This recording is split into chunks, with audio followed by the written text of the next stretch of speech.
¿Conocen algo de este grupo de enfermedades?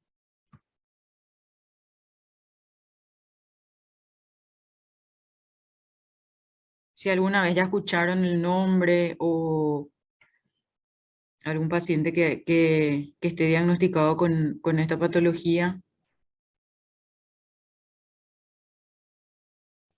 o primera vez están escuchando el término. Yo no me recuerdo, doctora. Que alguien me dijo que no y alguien me dijo que algo. Yo ¿Qué? dije que no me recuerdo. No te recordás. Sí. En la parte de anatomía patológica, ¿no habían visto también algo de eso? Fisiopatología, me acuerdo la última, doctora, después nunca más. Fisiopatología. Ya. ¿Se acuerdan del concepto o de alguna enfermedad que forme parte de este grupo? La silicosis, abestosis. Silicosis, asbestosis. Esas dos son más de exposición relacionado al ámbito laboral, ¿verdad? Que forman parte o están dentro de este grupo de enfermedades. Entonces vamos a ir avanzando un poquitito. A las EPID o a la enfermedad pulmonar intersticial difusa se le considera como un grupo heterogéneo de, de un número, vamos a decirle, acá por ejemplo pone más de 100 enfermedades, ¿verdad? Entonces son un grupo de patologías que tienen características clínicas semejantes, también comparten que hay un empeoramiento progresivo de lo que es el funcionamiento pulmonar o la función pulmonar y la imagen radiológica.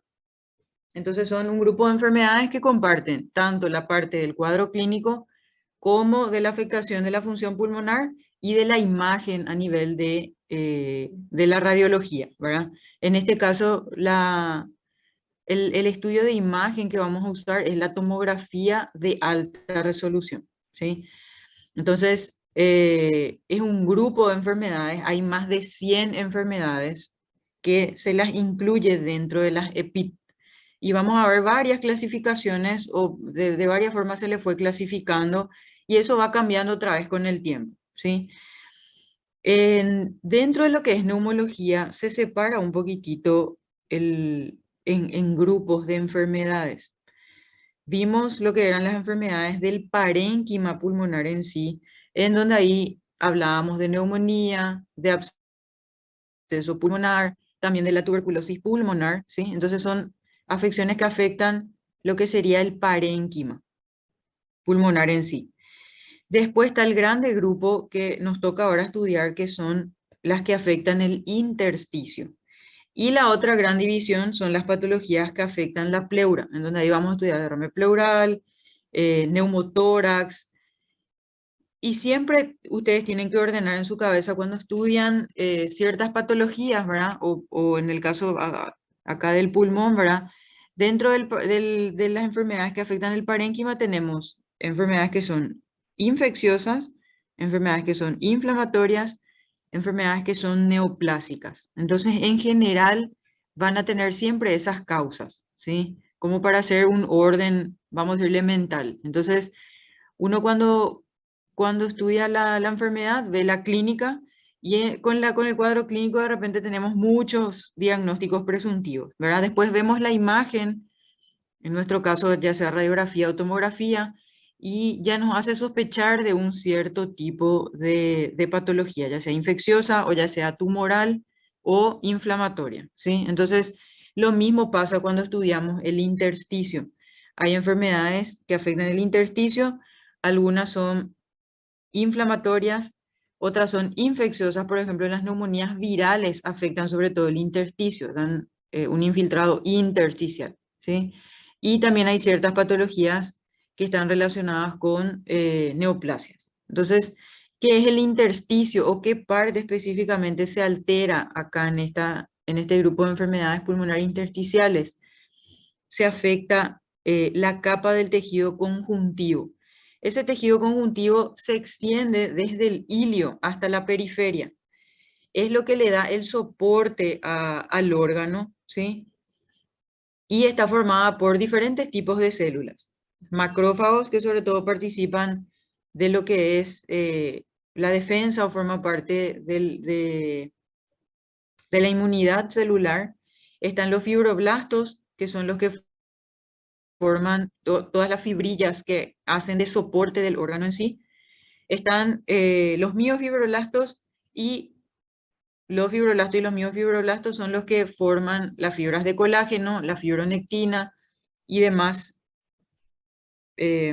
materiales que vamos a tener formando parte de este intersticio. Entonces el intersticio es un tejido conjuntivo. Y como sabemos, el tejido conjuntivo de lo que se encarga es de servir de soporte al órgano. ¿De dónde se extiende? Se extiende desde el ilio hasta la periferia. Por eso es que vamos a ver que ciertas estructuras que no tienen que aparecer normalmente en la periferia, en estas enfermedades intersticiales aparecen. Entonces, generalmente el espacio subpleural, que es el espacio bien pegadito a la pleura, suele estar respetado. O sea, ahí no llegan los vasos, no llegan los bronquios, no llegan, sí, los bronquios. O sea, es un espacio respetado. Entonces, cuando vemos ciertas imágenes en el espacio subpleural, que ya es bien hacia la periferia de lo que es el pulmón, entonces probablemente estamos ante una enfermedad intersticial. Y como ya habíamos dicho, este intersticio lo que le da es el soporte a la estructura pulmonar. Si miramos un poquitito un esquema de lo que es el intersticio pulmonar, vemos que acá en el hilo sabemos que están el bronquio principal, que posteriormente se divide para cada uno de los lóbulos, entran la vena y la arteria pulmonar, ¿sí? Entonces tenemos acá el paquete vasculo nervioso a nivel del ilio. Y a partir de ahí se va extendiendo este tejido intersticial que vemos acá como rayos que van a formar parte de lo que son los lobulillos pulmonares. En cada lobulillo pulmonar yo voy a tener que va a haber una arteria y un bronquio, ¿sí? Entonces no sé si se acuerdan la estructura de lo que era histología de los lobulillos pulmonares. Veíamos en el centro del lobulillo, al hacer un corte transversal, veíamos el bronquio de forma redondeada y la arteria también de forma redondeada, ¿sí? Las venas se encuentran en el espacio interlobulillar, al igual que los linfáticos. Entonces, esa distribución es la que vamos a ir viendo en la tomografía y nos va a hacer sospechar de ciertas enfermedades, ¿sí? Si, por ejemplo, vemos infiltración interlobulillar y vemos nodulitos perilinfáticos, probablemente estamos ante un proceso neoplásico, ¿sí? ¿Por qué? Porque la neoplasia se disemina generalmente o por los vasos o por los linfáticos, ¿sí? Entonces, de ahí la importancia de entender lo que sería la anatomía del pulmón en sí. Entonces, tenemos que el intersticio va del ilio hasta la periferia del pulmón.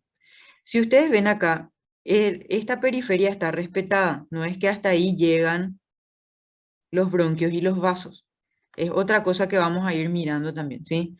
Entonces tenemos los septos interlobulillares, que generalmente estos son los que se engrosan o engruesan en las patologías intersticiales.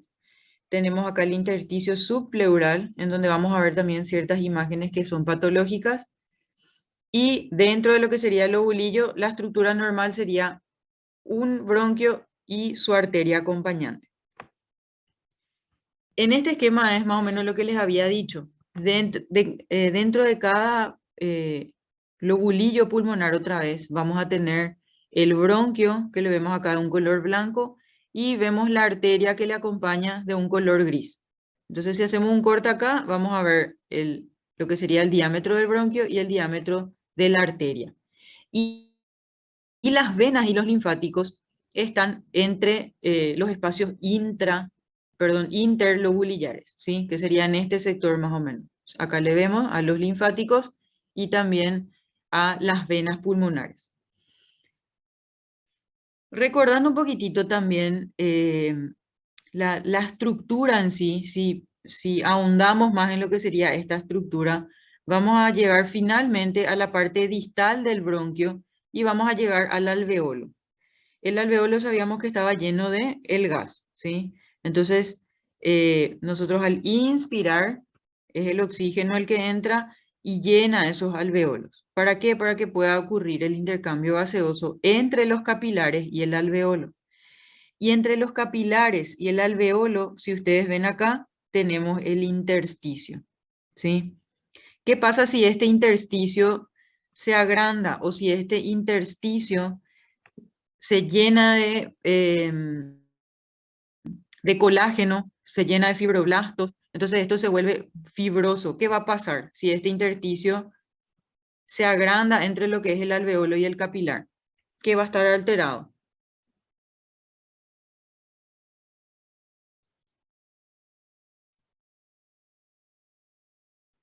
Doctora, no entendí la pregunta. En la enfermedad pulmonar intersticial, el intersticio es el que está afectado, ¿sí?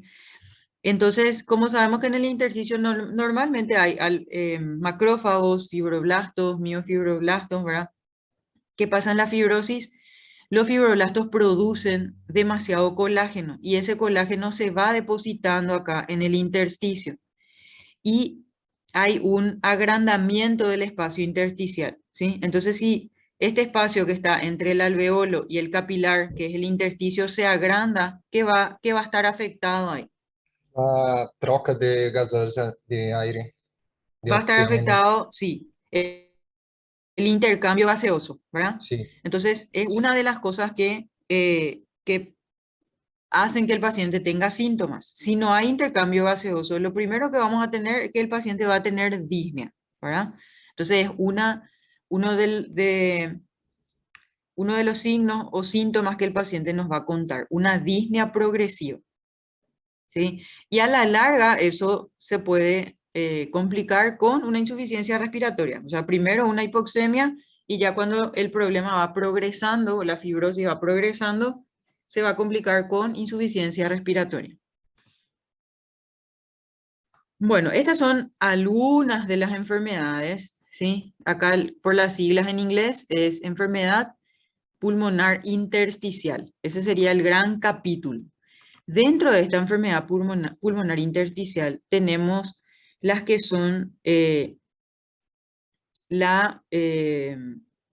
vamos a dividir otra vez acá. Hay diferentes formas de clasificar. La PID en realidad es una patología bastante compleja, vamos a decirle, de entender o de clasificar, porque de tantas, vamos a decirle, de tantas patologías que forman parte de esta entidad, es que es un poco difícil clasificarlas y esa clasificación va variando con el tiempo. Esta es la última clasificación que se propuso. Después yo les puse, esta es una clasificación del 2018, ¿sí? Creo que en el siguiente slide está una clasificación un poco más simple que es la que anteriormente se usaba, ¿sí? Entonces vamos a clasificar en neumonía intersticial usual, que en realidad es como un patrón radiológico. O sea, el paciente va a venir, me va a contar que tiene ya una clínica crónica de disnea, puede ser que tenga tos, yo al examen físico puedo escuchar crepitantes tipo velcro, ¿sí? Entonces le voy a pedir una imagen al paciente. Entonces vamos a ver cómo clasificar también las imágenes. Entonces, dentro de lo que es la neumonía intersticial usual, voy a poner un dato del puntero, tenemos la fibrosis pulmonar idiopática. Para que yo le pueda diagnosticar al paciente de una fibrosis pulmonar idiopática, idiopática quiere decir que no tiene causa, ¿verdad? Yo tuve que haber descartado toditas estas otras, ¿sí? Entonces, la fibrosis pulmonar idiopática es una de las primeras que se estudió y se diagnosticó, pero después se vio que había ciertas enfermedades que compartían el tipo de imagen. Entonces, para llegar al diagnóstico de fibrosis pulmonar idiopática, tengo que descartar que el paciente no tenga artritis, no tenga Sjögren, no tenga lupus, no tenga ninguna enfermedad del tejido conectivo, ¿sí? Entonces, ¿por qué? Porque si tiene alguna enfermedad, estas enfermedades tienen toque pulmonar y pueden dar fibrosis pulmonar. Entonces, la estrella, vamos a decirle, de lo que es la neumonía intersticial idiopática es la fibrosis pulmonar. Dentro de este grupo están también la neumonía intersticial no específica, que le vamos a llamar NINE, que también es un patrón radiológico, muy diferente al de la fibrosis pulmonar, ¿sí? Seguimos en la enfermedad pulmonar, en la neumonía intersticial idiopática, y acá le tenemos a la enfermedad del pulmón intersticial asociada a bronquiolitis respiratoria. Y acá al lado yo le puse los que son relacionados al tabaquismo. Otra neumonía intersticial idiopática puede ser la neumonía intersticial descamativa, también relacionada al hábito de tabaco. También tenemos la neumonía organizada criptogenética, y esta entidad se vio mucho en el post-COVID, o sea, en los pacientes que tenían COVID, que tuvieron neumonía por COVID, y en algunos casos eso se organizaba en una neumonía criptogenética. Y dentro de este grupo también tenemos a la neumonía intersticial aguda. Otros, vamos a decirlo un poco más raros, son la neumonía intersticial linfoidea y la fibroelastosis parenquimatosa. Y acá le pone a las inclasificables. Si no cumple ninguna de las características de las anteriores, entonces se le denomina inclasificable. Después tenemos, ¿qué tal hasta acá? Está bien, doctora. Está bien. Bueno, entonces esas son las idiopáticas, en las cuales yo no sé la causa, ¿sí? Después seguimos dentro de la enfermedad pulmonar intersticial, y acá tenemos las relacionadas a enfermedad autoinmune. ¿Cuáles son las más comunes?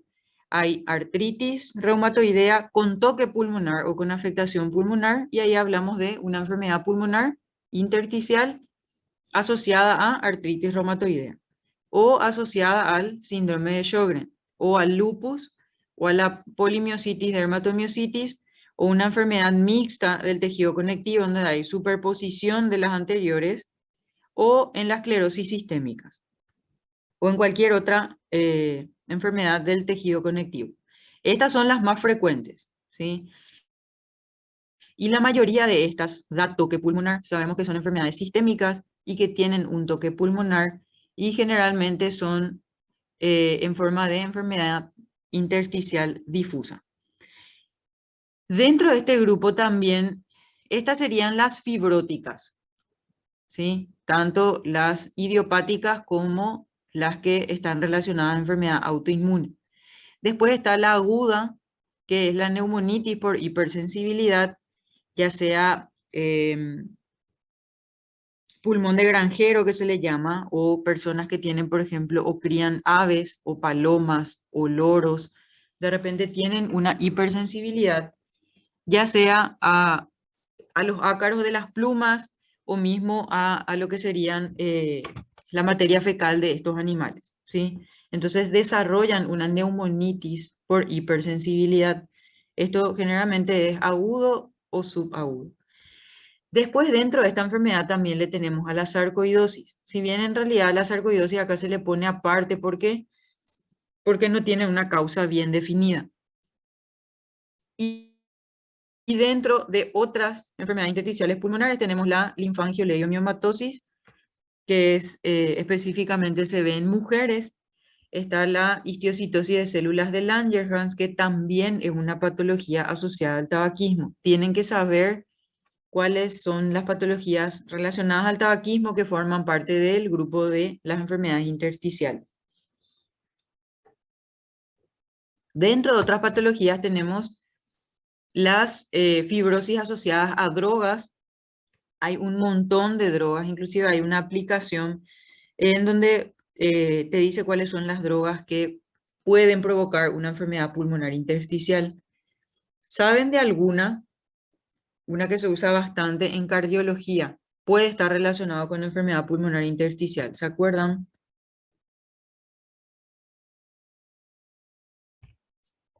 Amiodarona, doctora. Amiodarona. Muy bien. Entonces, siempre tenemos que interrogarle al paciente qué es lo que consume día a día, ¿sí? ¿Por qué? Porque puede estar relacionado a esa medicación que está consumiendo de manera crónica. Una de las más comunes es la amiodarona. También puede ser el metotrexato, que se usan muchas de estas enfermedades reumatológicas. Después tenemos, y de la que nosotros en realidad nos vamos a ocupar, que son las enfermedades pulmonares intersticiales relacionadas a exposición laboral. Tenemos las vasculitis y las granulomatosis, que también puede tener afectación pulmonar. Entonces, este sería un resumen de esas 100 patologías más o menos que forman parte de la enfermedad pulmonar intersticial. Esta es otra clasificación mucho más simple y anteriormente se le clasificaba de esta forma. Entonces tenemos las que cursan con inflamación o fibrosis y tenemos el grupo de las granulomatosas. Dentro de las que cursan con fibrosis hay las de causa conocida y las de causa desconocida. Dentro de la causa desconocida está la fibrosis pulmonar idiopática y la linfangioleidomiomatosis. Y dentro de las causas conocidas están las que son por exposición laboral. Acá menciona asbestosis, lo que nosotros vamos a ver es silicosis, también ciertos fármacos o las radiaciones, pacientes que reciben radioterapia, sobre todo en lo que es cáncer de mama o cáncer de tiroides, donde la radiación está muy cercana a lo que es el tórax, al pulmón, entonces puede haber fibrosis o puede haber inflamación por la radioterapia. Y después tenemos las relacionadas al tabaco. Ya dijimos que es la descamativa, la neumonía intersticial descamativa, la EPIT asociada a bronquiolitis respiratoria y la histiocytosis de células de Langerhans. Esas son las relacionadas con el humo del tabaco.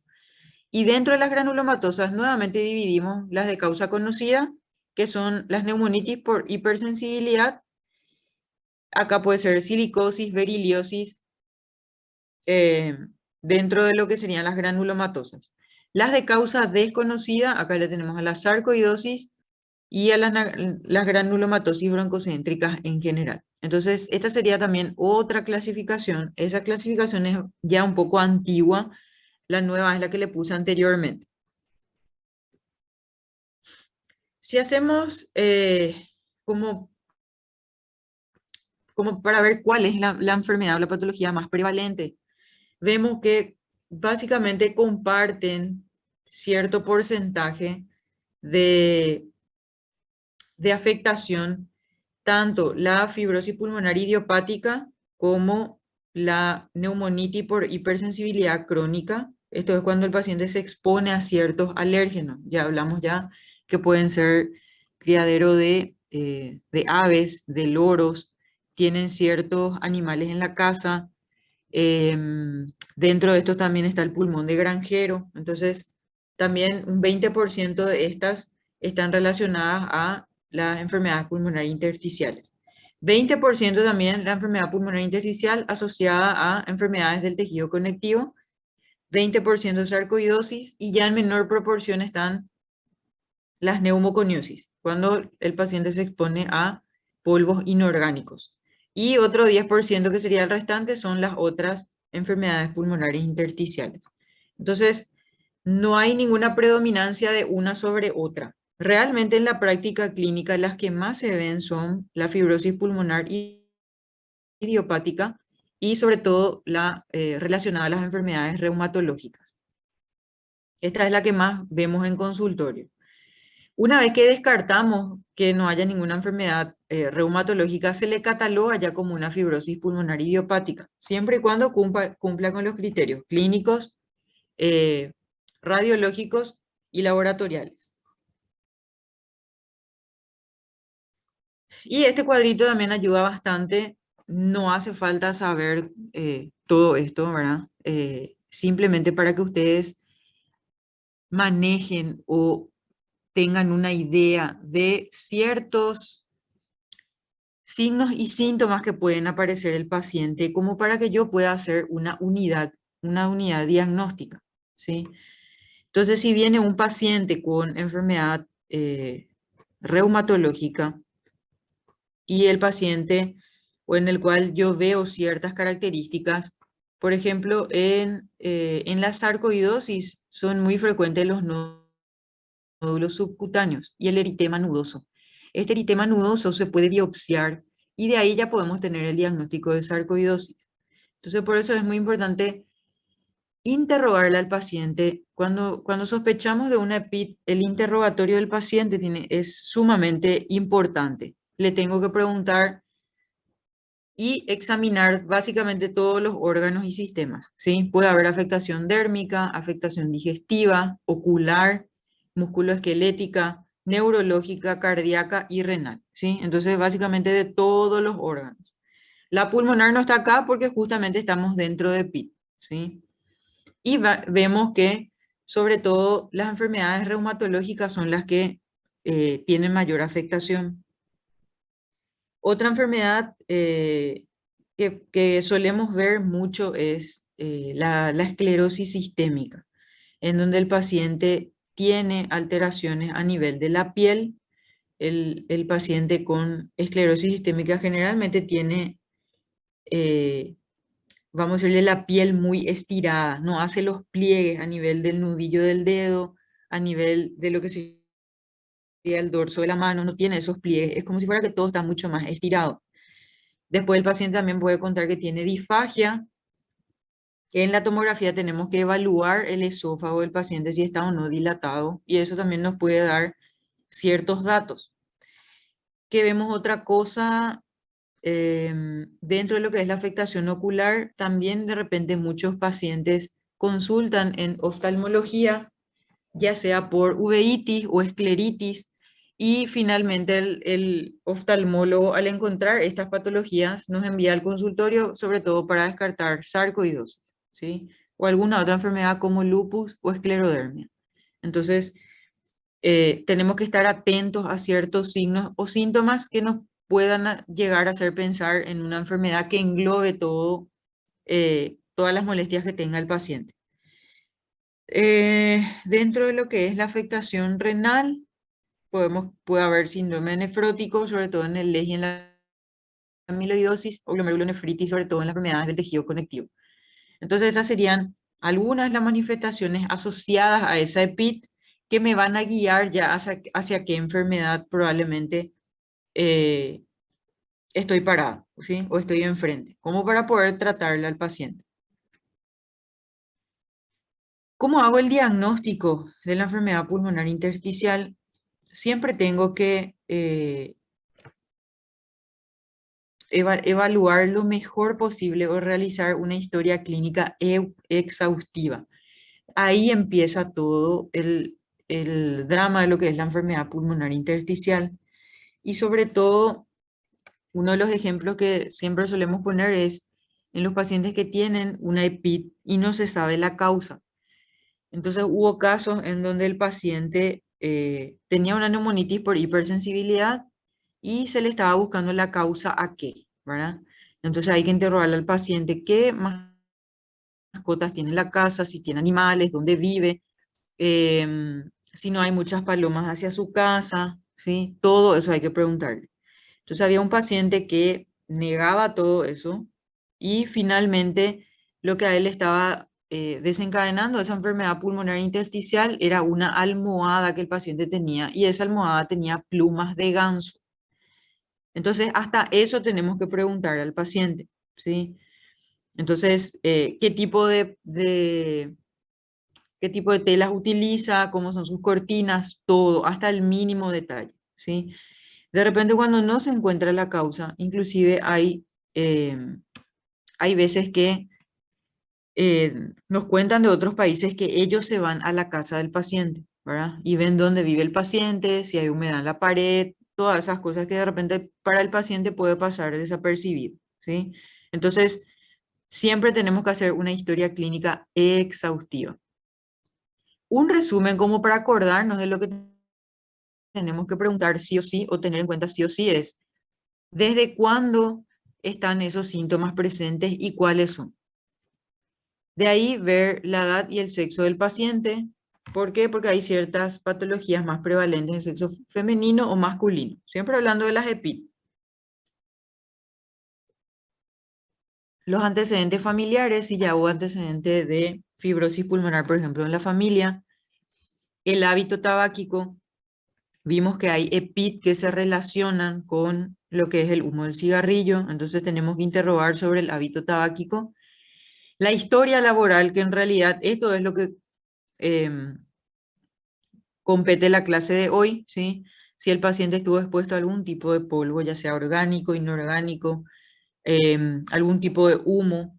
Entonces, tenemos que interrogar toda la historia laboral del paciente, no solamente la actividad que está realizando en ese momento, en qué trabajó cuando era joven, o si de niño inclusive él empezó a trabajar en el campo, o le acompañaba a los padres famosos, ¿verdad? Entonces, esa historia laboral tenemos que contar desde que empezó a trabajar hasta la actualidad. Interrogar si no cavó pozo, si no trabajó en algún momento en construcción, agricultura, todo eso tenemos que consignar en la historia clínica.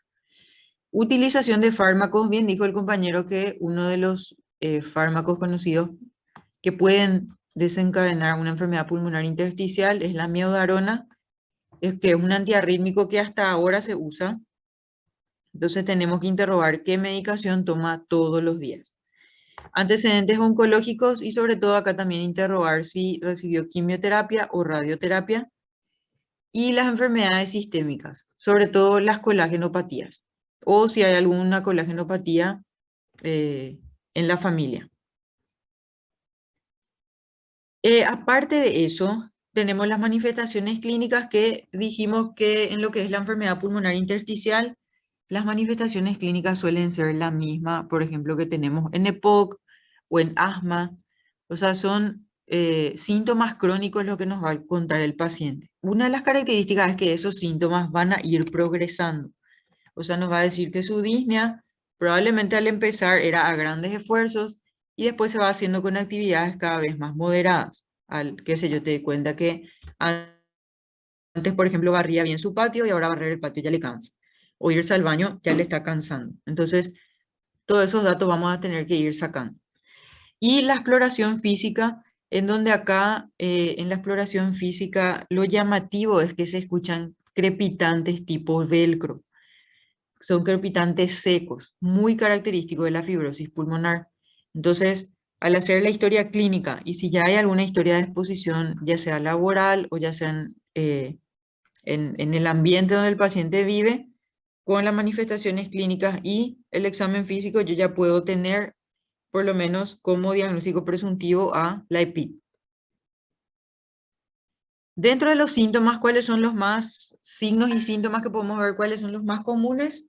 La tos, esa tos sobre todo es una tos seca y generalmente no pasa con los antitusivos, porque como ustedes saben, la tos se produce o tenemos receptores que controlan, vamos a decirle, la tos o que producen la tos, tanto a nivel central como a nivel periférico. Y a nivel del parénquima, ese estiramiento que se da o esa fibrosis que se da es la que desencadena la tos del paciente, que en general es tos seca y muy rebelde, no cede ni generalmente con los antitusivos de acción central. Entonces es una tos bastante característica y bastante molestosa para el paciente.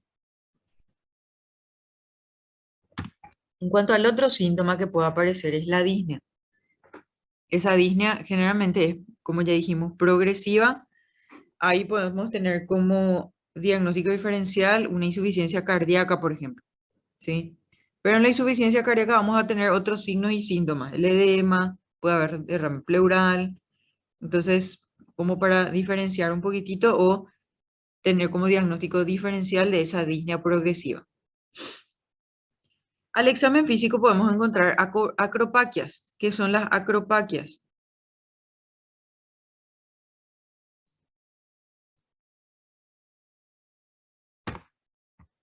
Que ahí les puse el dibujito para...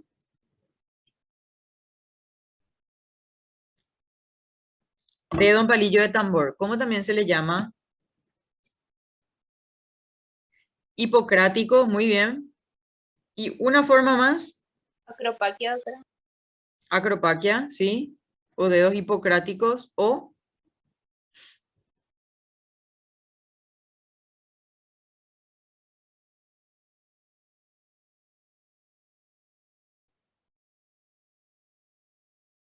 Un nombre más tiene. No sé si estoy bien, pero dedo en tambor también decía. No sé. Dedo en palillo de tambor, sí. Lo que falta es uñas en vidrio de reloj. No sé si ya llegaron a escuchar eso. Sim, doutora. Uñas en vidrio de reloj, ¿sí? Entonces, esas serían las diferentes formas como podemos consignar en la historia clínica y es importante que miremos, ¿sí? Generalmente las acropaquias o las uñas en vidrio de reloj o los dedos hipocráticos se relacionan con una hipoxemia crónica. O sea, son ya patologías crónicas que el paciente tiene que le dan esa característica a la curvatura de la uña.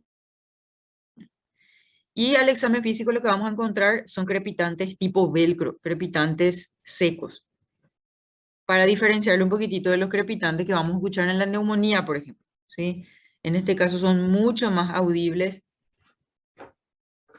y es como si fuera que estamos desprendiendo un velcro, ¿sí? Muy característico es el sonido. Bueno, para lo que sería el diagnóstico en sí de la EPID, tenemos que, sí o sí, le vamos a tener que pedir una tomografía de alta resolución de tórax. ¿Qué diferencia hay entre una tomografía axial computarizada y una de alta resolución? ¿Qué es lo que varía en la técnica de esa imagen?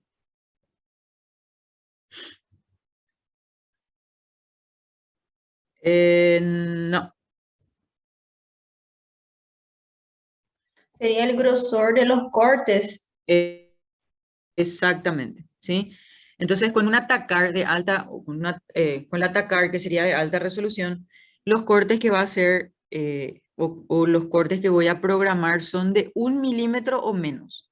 Y en la tomografía, generalmente en la convencional, son de 3 milímetros. Entonces, es el tamaño o el grosor del corte que nos va a dar la imagen con esta tomografía de alta resolución.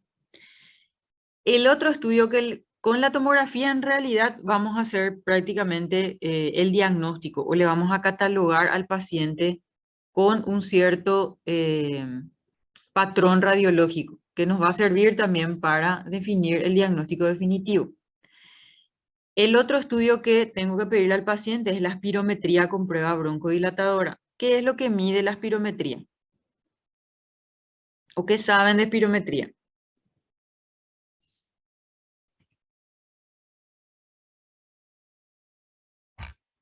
E que seria o volume respiratório, doutora? Mide volúmenes. Sim, a Bien. capacidade. La capacidad vital del pulmón. Bien. Sim. O sea, con la espirometría lo que yo puedo es medir volúmenes, ¿sí? Excepto el volumen de reserva, que eso solo puedo medir con un estudio de volúmenes pulmonares, ¿sí? Pero el resto de los volúmenes que movemos con una inspiración forzada y una expiración forzada podemos medir con la espirometría. Si yo pido con prueba broncodilatadora, eso sería más bien para ver si hay una hiperreactividad bronquial y si eso responde o no al salbutamol, ¿sí? Entonces, así deberíamos pedir todas las espirometrías. Esa prueba broncodilatadora más nos va a servir en un paciente asmático o si sospechamos que tiene alguna patología obstructiva. El test de la marcha de los 6 segundos. ¿Conocen? Perdón, de los 6 minutos tiene que ser ahí. ¿Conocen ese test?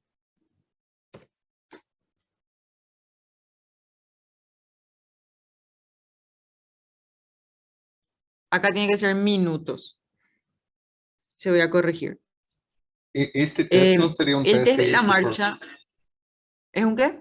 um teste hecho por não sei como chama acá, la esteira, e você vai medir la resistência. Sí, más o menos. Ah, En realidad, el test de la marcha es una prueba subóptima o submáxima, porque nosotros en realidad le pedimos al paciente que él va a caminar en un circuito donde nosotros sabemos la medida de ese circuito, porque al final lo que vamos a ver es cuántos metros recorre en 6 minutos, ¿sí? A un ritmo lo más rápido posible que el paciente pueda. Y mientras el paciente camina, se controla la saturación, la frecuencia cardíaca y al final y al principio de la prueba se controla también la presión arterial, ¿sí?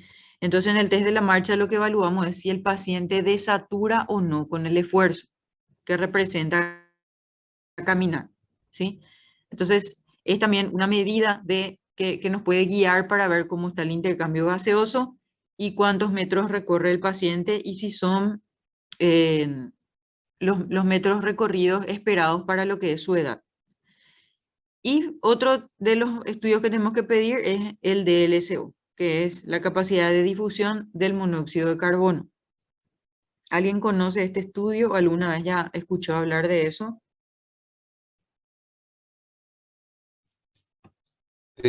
No, doctora. Bueno, es un test que se parece mucho a cómo se realiza la espirometría, pero en realidad lo que mide es, como dice su nombre, mide qué tanto de dióxido de carbono atraviesa la membrana alveolo capilar. Entonces lo que con esto podemos determinar es la integridad de esa membrana. ¿Qué dijimos? Que en las enfermedades intersticiales el intersticio va a estar aumentado, entonces el alveolo va a estar alejado de lo que son los capilares, o sea, no va a haber buen intercambio. Entonces la DLCO va a estar baja, va a haber baja capacidad de difusión de monóxido de carbono. Entonces, estas 4 pruebas mínimamente son las que le tengo que pedir a un paciente en el cual yo sospecho que tiene una EPIT. Si miramos un poquitito la afectación radiológica de las EPIT en general, las que afectan lóbulos superiores sobre todo son la silicosis, la histiocytosis X y la espondilitis anquilopoyética. Y los que afectan más los lóbulos inferiores son la fibrosis pulmonar idiopática, la esclerodermia, que es una colágenopatía, la asbestosis y la artritis reumatoidea, que también es una colágenopatía, ¿sí? Entonces, en general, algunas afectan más lóbulos inferiores y otras afectan más lóbulos superiores. Eso no es, vamos a decirle, absoluto, ¿sí? Como dice su nombre, generalmente la afectación es difusa, solamente que hay cierta predominancia por estos lóbulos, ya sea el lóbulo superior o el lóbulo inferior. ¿Qué diferencia ven entre la tomografía que está a la izquierda y la que está a la derecha?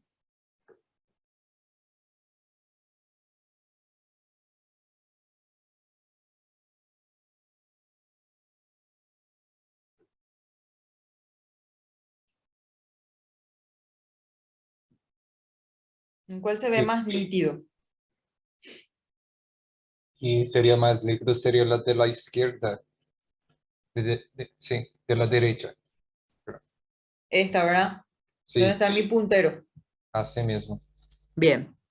Acá, esta es una comparación entre una tomografía axial computarizada y una tomografía axial computarizada de alta resolución, ¿sí? Entonces, acá la que tenemos a la derecha, que dice 1 milímetro, es la TACAR, y la que tenemos a la izquierda es la tomografía convencional, que el corte es de 3 milímetros, ¿sí?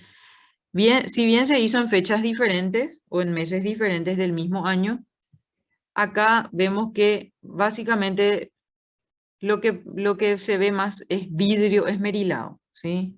Acá en este sector, en la parte subpleural de los 2 campos pulmonares.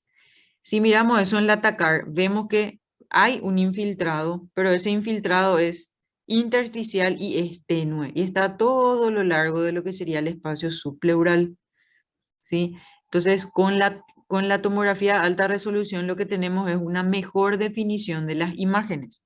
Acá solamente íbamos a describir como vidrio esmerilado, pero acá vemos que la afectación es subpleural y vemos infiltrado intersticial. Entonces esa sería la diferencia en cuanto a la nitidez de las imágenes comparando una tomografía convencional de una alta resolución. ¿Qué es lo que tengo que buscar o qué signos puedo ver en la TACAR de tórax que me hagan pensar que ese paciente tiene una enfermedad pulmonar intersticial? Puede haber imágenes, acá yo les puse como una listita puede haber retículo, se pueden ver bronquiectasias, se puede ver vidrio esmerilado o vidrio deslustrado, macroquistes, microquistes que forman lo que sería el panal. Podemos ver también enfisema en los pacientes fumadores. Podemos ver consolidaciones, signos de atrapamiento aéreo y nódulos. Esto es lo que buscaríamos en una EPIT o encontraríamos en un paciente que tiene EPIT. En este esquema están algunos. De esta forma vamos a ver lo que sería el panal de abeja, ¿sí? O panalización, que es un conjunto de microquistes. Después vamos a ver también bronquiectasias por tracción. Las bronquiectasias son bronquios dilatados de manera permanente y le vemos de esta forma. Después, esta sería una bronquiectasia cilíndrica. Después tenemos las bronquiectasias saculares que pueden tener esta imagen que sería esto que tiene fondo negro y el que tiene fondo blanco. En este anillo de sello se le llama. ¿Qué estructura sería? La estructura radiolúcida, ¿qué sería? Que tiene una radiolucidez en su interior. Ahí donde está mi puntero.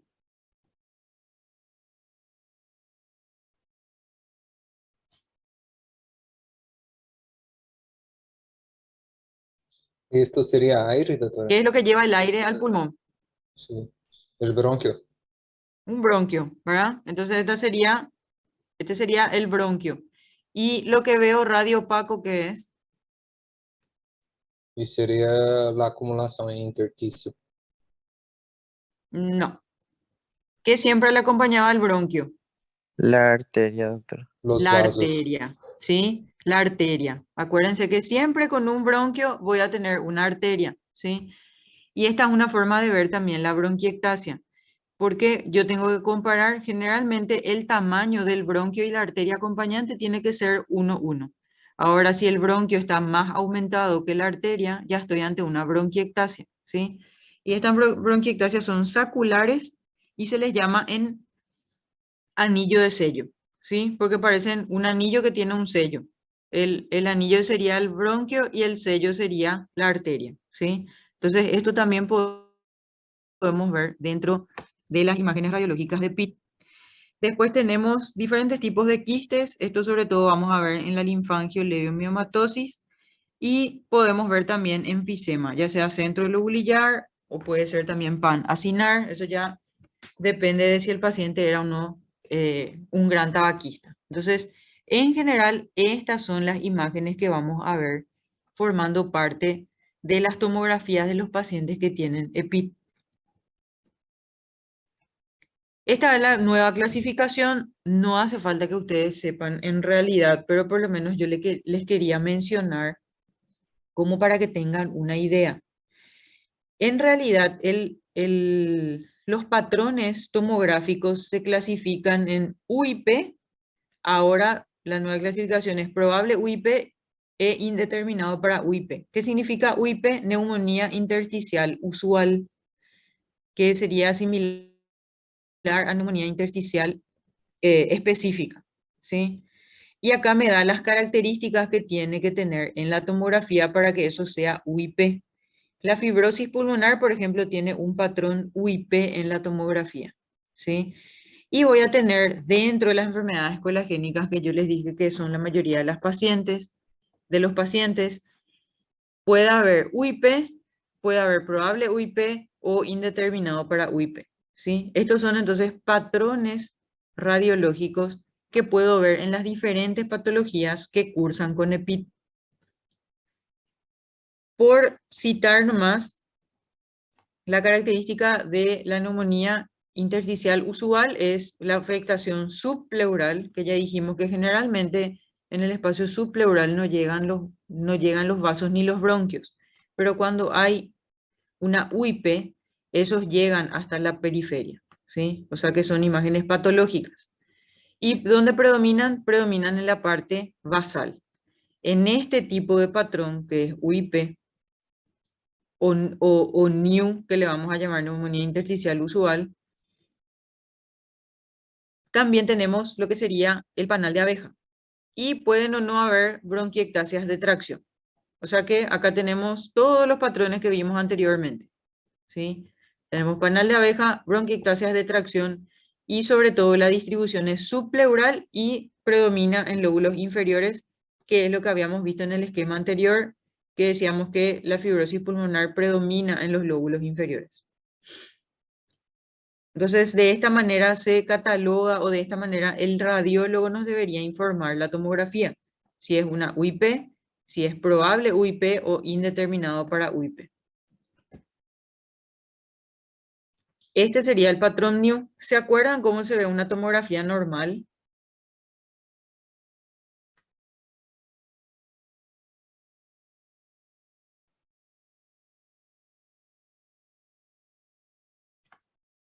Hola.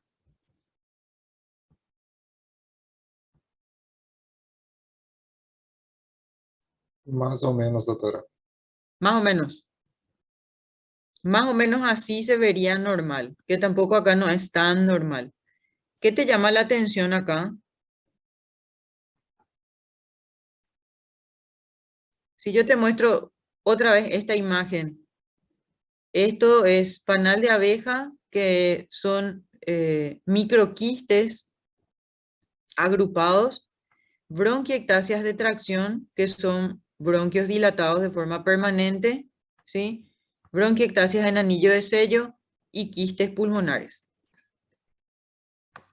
¿Cómo catalogarías esta región, por ejemplo, de la tomografía?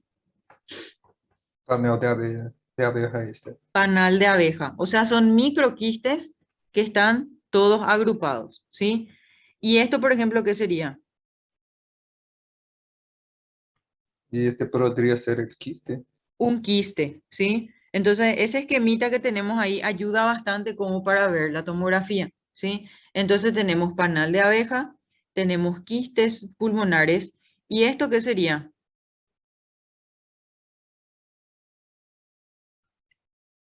Bronquiectasia, ¿sí? Entonces son bronquios dilatados de forma permanente.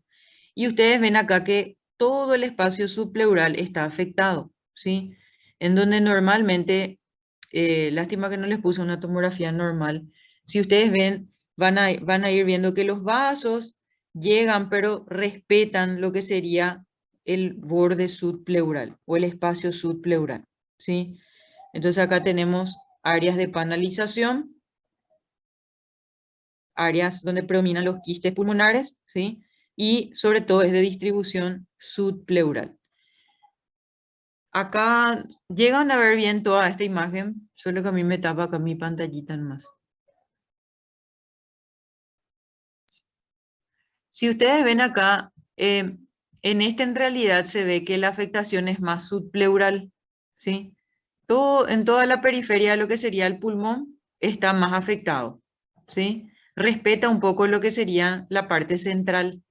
Esa es una de las características también del patrón NIU, que es lo mismo que el patrón UIP, ¿sí? Solamente por sus siglas en inglés, ¿sí?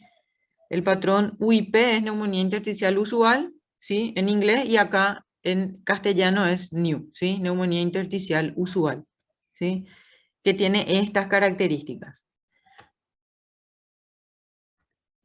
Para diferenciarle del otro patrón, que es la neumonía intersticial no específica. ¿Qué predomina en esta imagen o qué ven en esta imagen?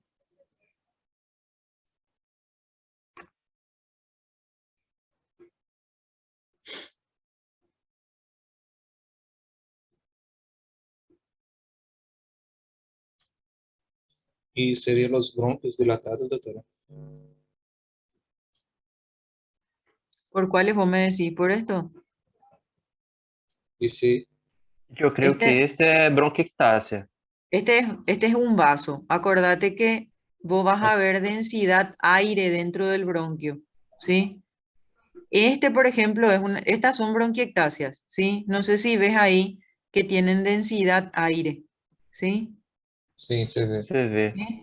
Y este es un vaso, ¿sí? Tiene densidad, si vos comparás, este es la aorta, tiene la misma densidad que esta imagen, ¿sí? Entonces este es un vaso sanguíneo. Estas sí son bronquiectasias, porque tienen densidad aire, ¿sí? Lo mismo que acá, estas bronquiectasias, solamente que el corte acá es transversal. Por eso es que veo redondeado y no veo alargado, ¿sí? Y esto lo que se ve acá es el vidrio esmerilado o vidrio o patrón en vidrio deslustrado, ¿sí? No sé si ven esta comparación, que acá está, vamos a decirle, como sucio en comparación a el parénquima que tenemos acá. Llegan a ver la diferencia, ¿verdad? Entre densidad entre acá y acá en la parte subpleural. Sí, doctora, sí. Sí. Entonces, en la parte central está normal, en la periferia Sí. está Tiene vidrio deslustrado, contaminado. Ok. ¿sí? Lo mismo acá, vidrio deslustrado, acá un poco más heterogéneo, ¿verdad? Pero acá sí se ve bien, vamos a decirle el contraste. Esto sería lo normal y esto sería el vidrio esmerilado que acá se ve más acentuado, ¿sí?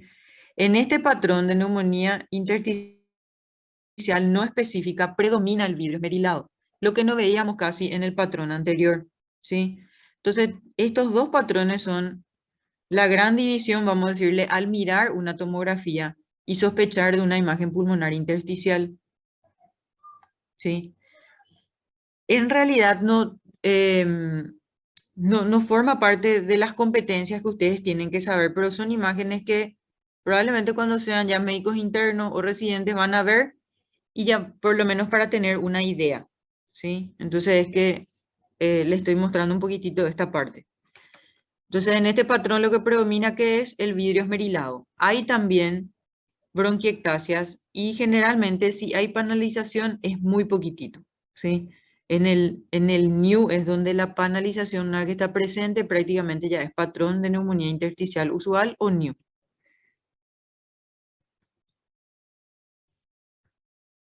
Dejando un poquitito de lado la tomografía, que ya vimos que para EPIT tenemos que pedir TACAR de tórax, ¿sí? ¿Por qué? Porque la imagen es mucho más nítida y yo voy a ver mucho mejor el parénquima. El otro estudio que le vamos a pedir es la espirometría, en donde el paciente está sentado con la espalda erguida, se le tapa la nariz de modo a que todo el flujo de aire salga solamente por la boca y tengamos una mejor medida.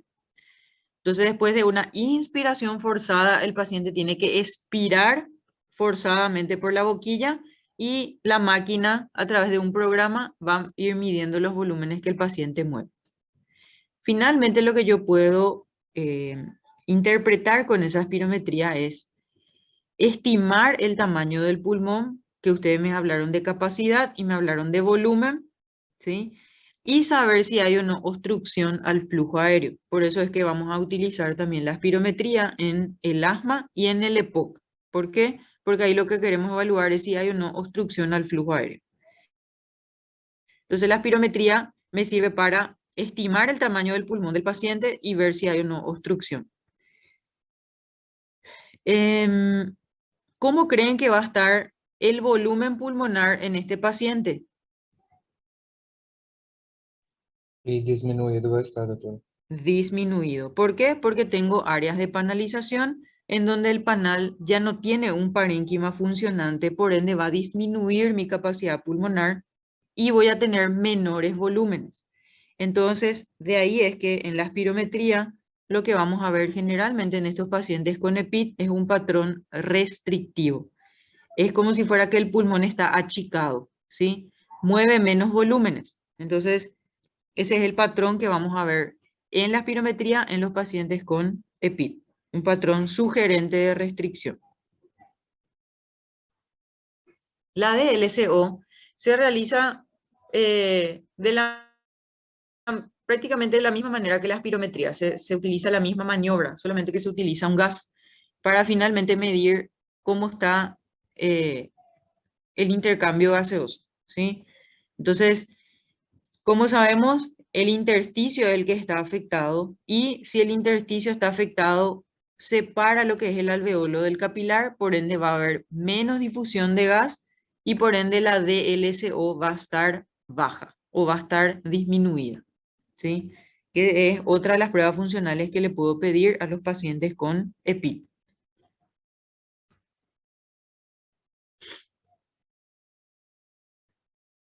Bueno, finalmente llegamos a lo que en realidad es nuestro tema. Como les dije, EPID es la verdad que un capítulo bastante argel, por llamarle de alguna forma, porque es un conjunto de enfermedades y tenemos más de 100 enfermedades dentro de lo que serían las enfermedades pulmonares intersticiales. Siempre lo que se trata de hacer es de clasificar de la forma más simple, teniendo similares características, ya sea la parte de imágenes o la parte de función pulmonar, ¿sí?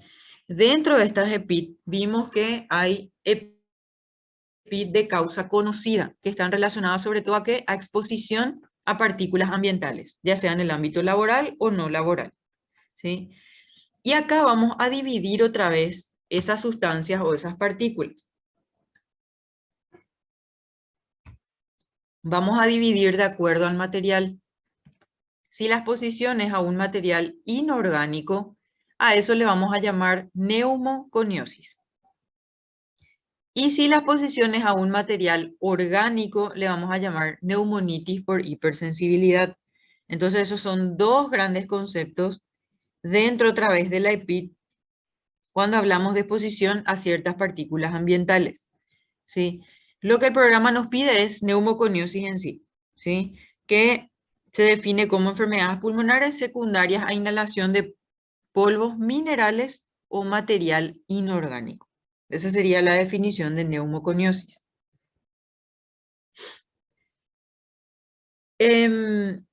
Generalmente, o la mayoría de las veces, ese polvo inorgánico es relacionado al ambiente laboral. Por ende, esa exposición generalmente es prolongada y va desarrollando los síntomas de manera progresiva al paciente. Entonces, dentro de lo que es la neumoconiosis, vamos a tener otra vez un grupo de enfermedades que se caracteriza ¿por qué? Por producir esa alteración del intersticio.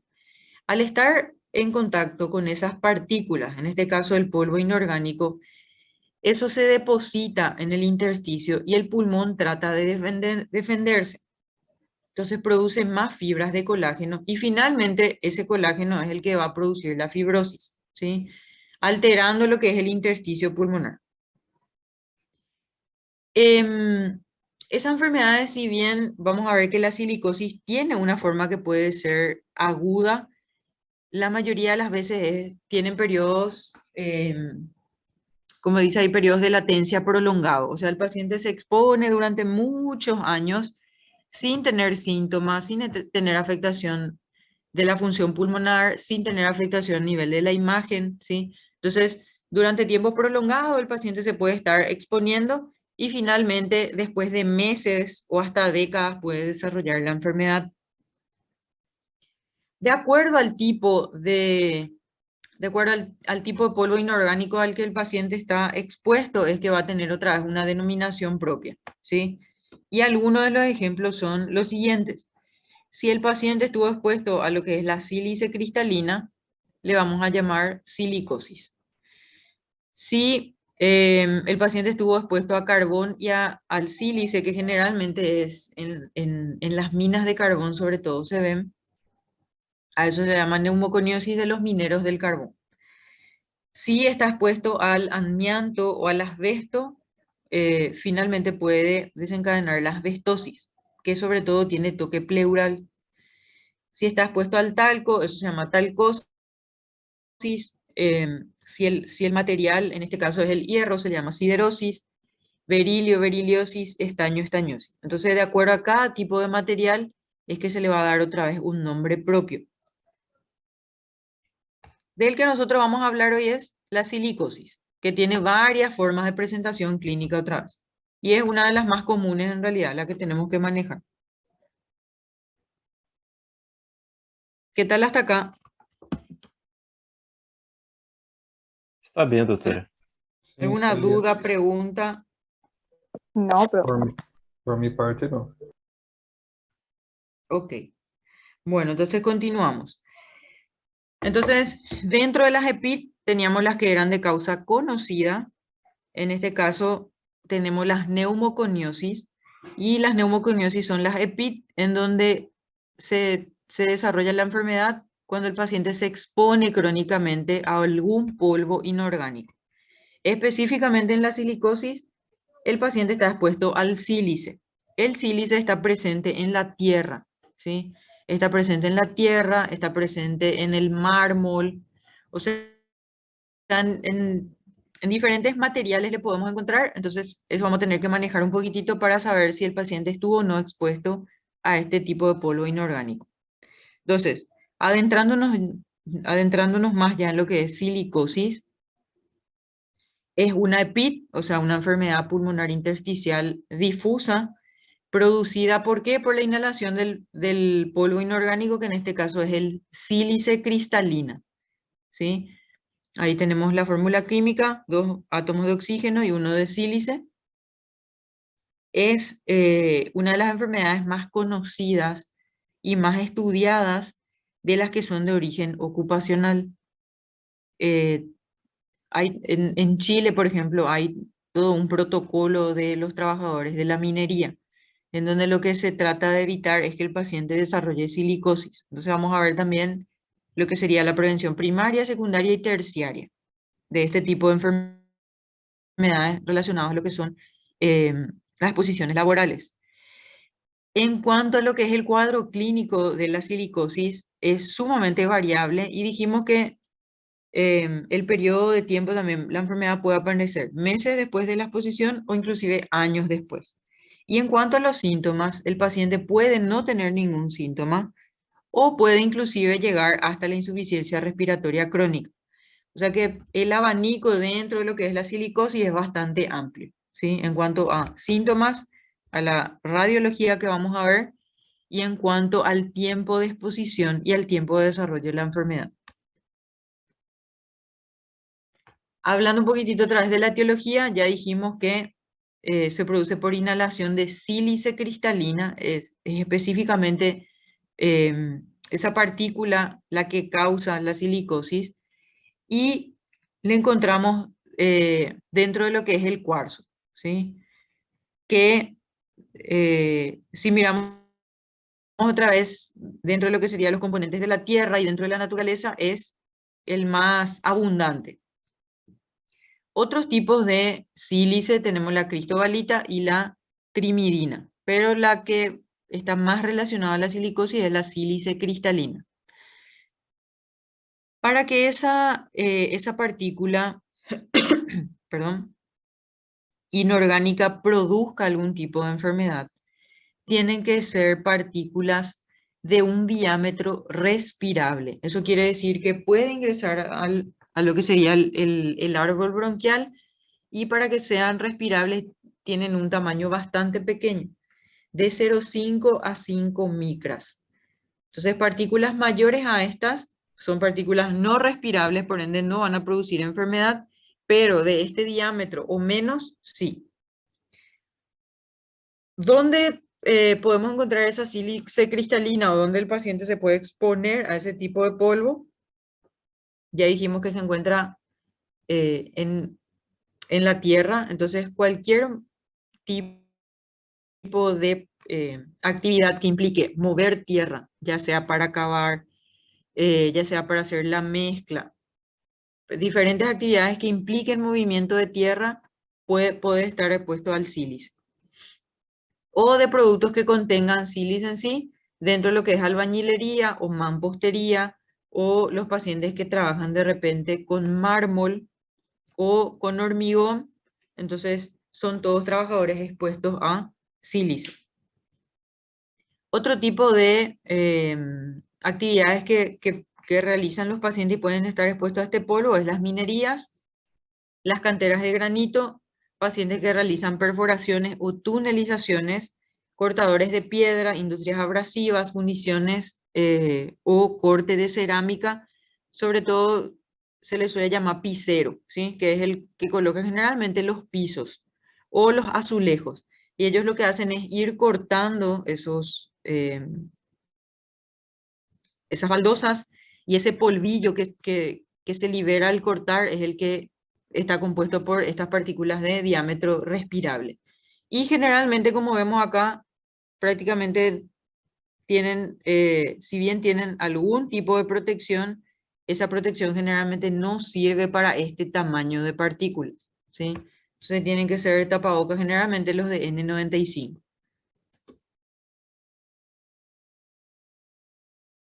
Dentro otra vez de los pacientes, si nosotros, por ejemplo, hacemos un estudio de los trabajadores en construcción o los albañiles o los piseros, no todos desarrollan silicosis y todos están expuestos al polvo.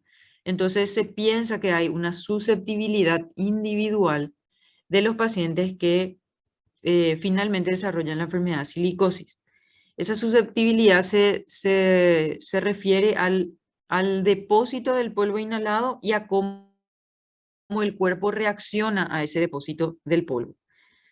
Entonces, generalmente cuando el polvo se deposita, el pulmón trata de defenderse con mecanismos de defensa o de aclaramiento mucociliar, ¿sí? Pero cuando eso está alterado, por ejemplo, en los pacientes que fuman o en los pacientes que ya tienen alguna patología pulmonar crónica, por ejemplo, EPOC o asma, ese mecanismo de defensa o de aclaramiento muchas veces ya está alterado. Entonces, con el depósito del polvo, eso ya desencadena lo que sería finalmente la silicosis. Por eso es que está, como dice acá, influenciado ya sea por factores genéticos o si el paciente fuma, tiene mucho más riesgo de desarrollar silicosis o ciertas enfermedades respiratorias crónicas ya como en la EPOC. Acá otra vez les puse las ocupaciones que están relacionadas a la exposición de sílice cristalina, que es la que se desencadena la silicosis. En las minas, en las canteras, tallado o pulido de rocas, ¿cuál sería otro también común? Trabajos en chorro de arena, industrias de la cerámica y anteriormente también en los protésicos dentales, en los odontólogos que realizaban prótesis. Muchas de esas prótesis tenían cierto grado de sílice, ¿sí? Ahora con las nuevas tecnologías y demás, eso se disminuyó, ¿sí? Pero también teníamos que tener en cuenta si el paciente era, por ejemplo, no odontólogo o si trabajaba en tema de prótesis dentales. Entonces, estas son algunas de las ocupaciones relacionadas a la silicosis.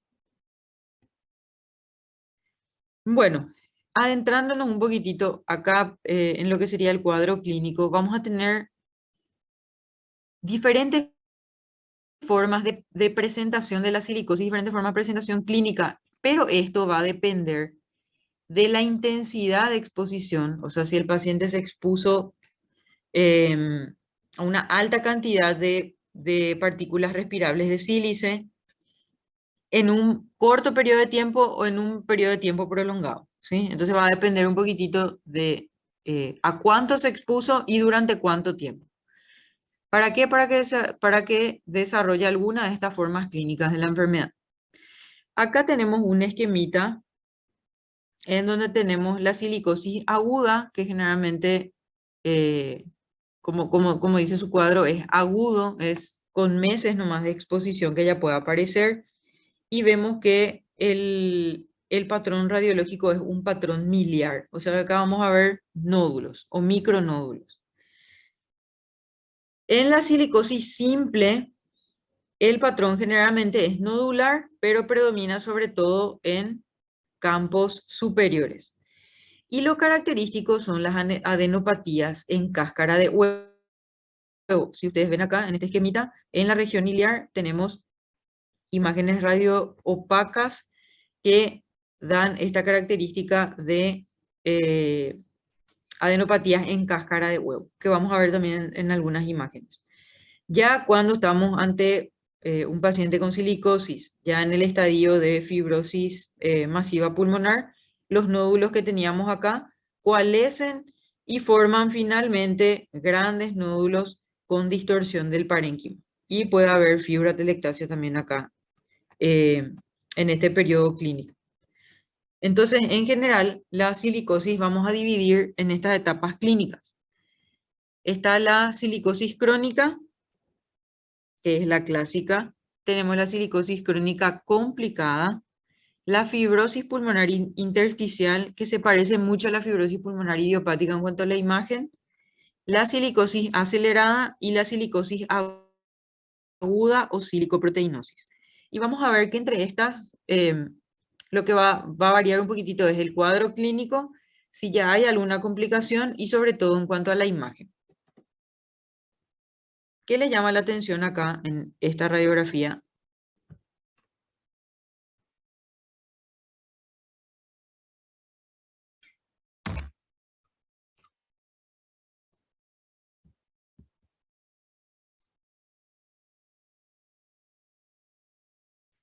Que ven en parénquima.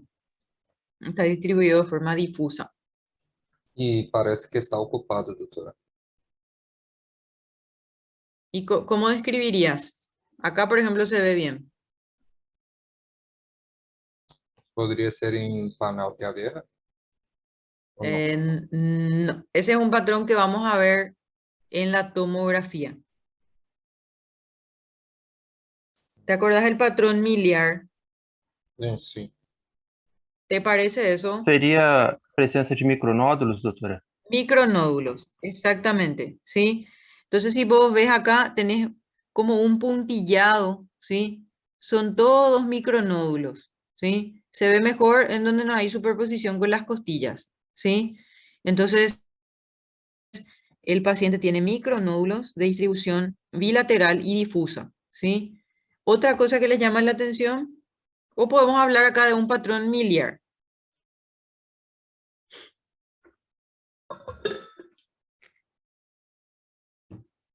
A nivel del ilio, ¿qué le llama la atención?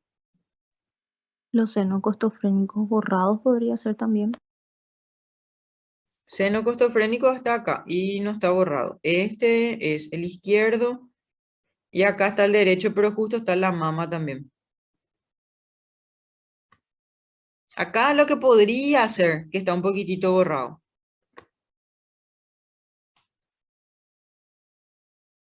Y a nivel del ilio, A presença de fibroses? no, Eso serían adenopatías, ¿no? sí. ¿Qué densidad tiene este? ¿A la densidad de qué se le parece? ¿Del parénquima? ¿De partes blandas o de hueso?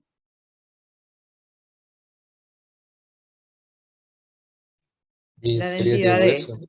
de hueso, Hueso. ¿verdad? O sea que sería algo que está calcificado, ¿sí? Densidad cálcica. Y estas son las adenopatías calcificadas en cáscara de huevo, ¿sí? Que es lo que se suele ver en la silicosis, ¿sí? Y tenemos de forma bilateral. Entonces tenemos un patrón miliar con adenopatías iliares calcificadas y a eso se le llama en cáscara de huevo, ¿sí? Que acá se ve mejor. Y eso es lo que veríamos más o menos en la silicosis crónica o simple. Generalmente uno ve este patrón miliar bilateral y las adenopatías en cáscara de huevo y hay que tener una alta sospecha de silicosis, ¿sí? Entonces ahí le interrogo al paciente, le pregunto si él en qué trabaja, si estuvo expuesto a algún polvo, qué tipo de actividades laborales realizó durante su vida, todo eso, entonces le voy interrogando, ¿sí? Doutora, Porque, sí, para a búsqueda específica em cáscara de huevo, o que seria melhor, a radiografia simple ou a tomografia, ou tanto faz, é o mesmo, os dois? vas a ver mejor en la tomografía, Bueno, ¿sí? Pero con la radiografía vas a poder sospechar ya, ¿sí? Esa que yo puse ahora es bastante, vamos a decirle, bastante llamativo. Ahí de repente, sí. cuando son muy pequeñas, o podés ver, por ejemplo, microcalcificaciones y eso vas a ver mejor en tomografía, ¿sí? Entonces, cuando vos ves así un patrón miliar y ves, vamos a decirle, alteración a nivel del ilio o ves ganglios agrandados o agrandamiento iliar, le pedís sí o sí una tomografía, un atacar de tórax. Entonces vas a ver mejor parénquima y vas a ver mejor la región iliar, ¿sí? Entonces es Excelente. mejor con TACAR, ¿sí? Pero con esto voy a poder sospechar, ¿sí? Bueno, en cuanto a la presentación de la silicosis crónica, que es la clásica, o sea, que es la mayoría de los pacientes llegan a esta etapa, es la silicosis que se ve después de una larga exposición, ¿sí? Por lo menos 10 años o más. Por eso esta es la silicosis crónica. Entonces, si el paciente te dice que hace 10 años o más trabaja en la albañilería, entonces probablemente estamos ante una silicosis crónica ya. ¿Qué vamos a ver en la radiografía? Vamos a ver lo que vimos anteriormente, ¿sí? Micronódulos, como dijo el compañero, que son opacidades redondeadas menos de 10 milímetros. ¿Dónde va a predominar? Va a predominar en lóbulos superiores, solamente que puede ser de distribución difusa, como vimos anteriormente. Y las adenopatías iliares calcificadas en cáscara de huevo. O sea, la placa que vimos anteriormente es muy característica de la silicosis crónica. El paciente puede no tener síntomas o puede tener síntomas como tos y disnea de esfuerzo, que eran síntomas de PIT, si se acuerdan. Entonces había tos, podía haber disnea progresiva, vamos a tener que inspeccionar al paciente para ver si no tiene dedo en palillo de tambor, ¿sí? En esta silicosis crónica, generalmente la función pulmonar, o sea, la espirometría y la DLCO y el test de la marcha, no tienen una alteración significativa, ¿sí? Entonces, si bien vemos en la radiología afectación difusa, en general la afectación funcional no es significativa en estos pacientes con silicosis crónica clásica. Y tampoco disminuye la esperanza de vida.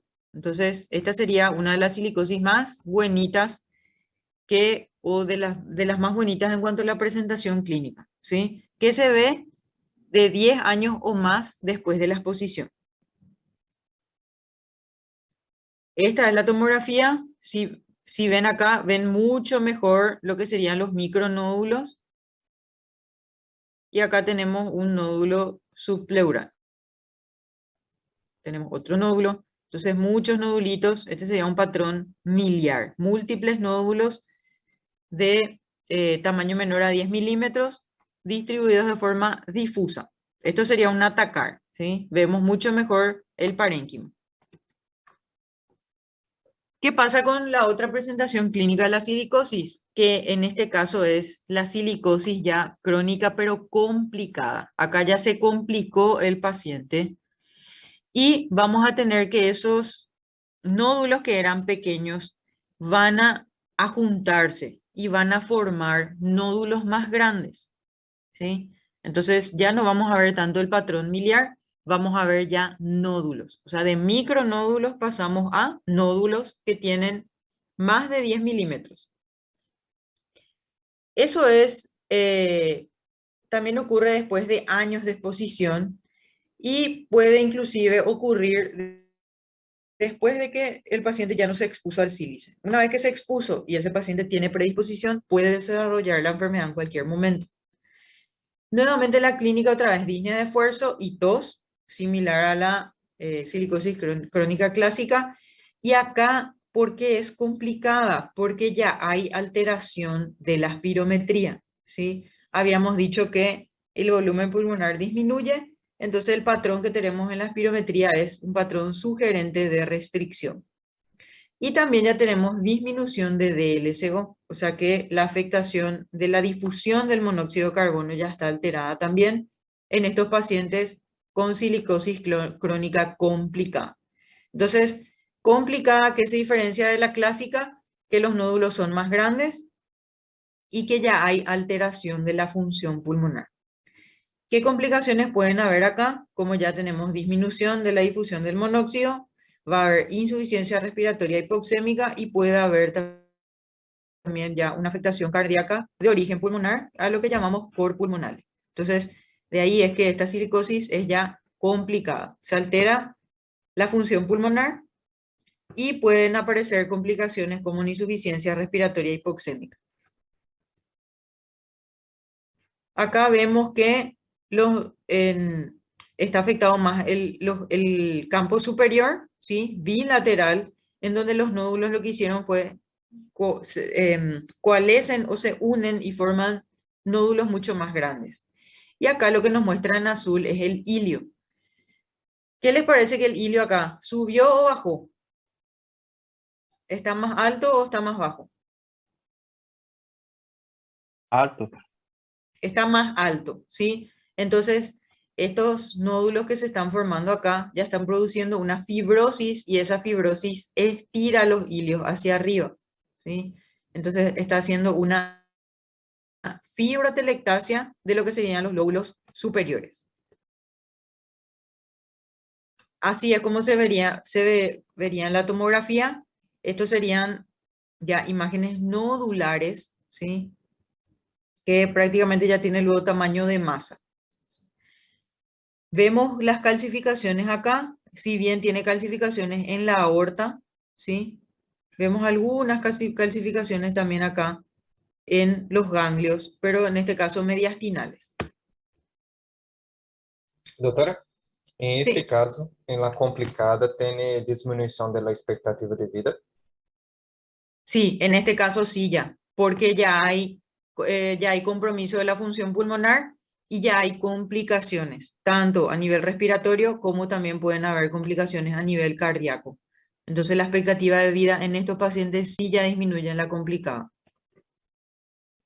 Ok. Después la otra presentación clínica es ya la de fibrosis pulmonar intersticial, muy similar, serían las imágenes a la fibrosis pulmonar idiopática. Acá ya puede haber panalización, pueden haber bronquiectasias, tanto cilíndricas como en anillo de sello, pueden aparecer quistes, microquistes, o sea, acá la imagen ya es muy similar a una fibrosis pulmonar.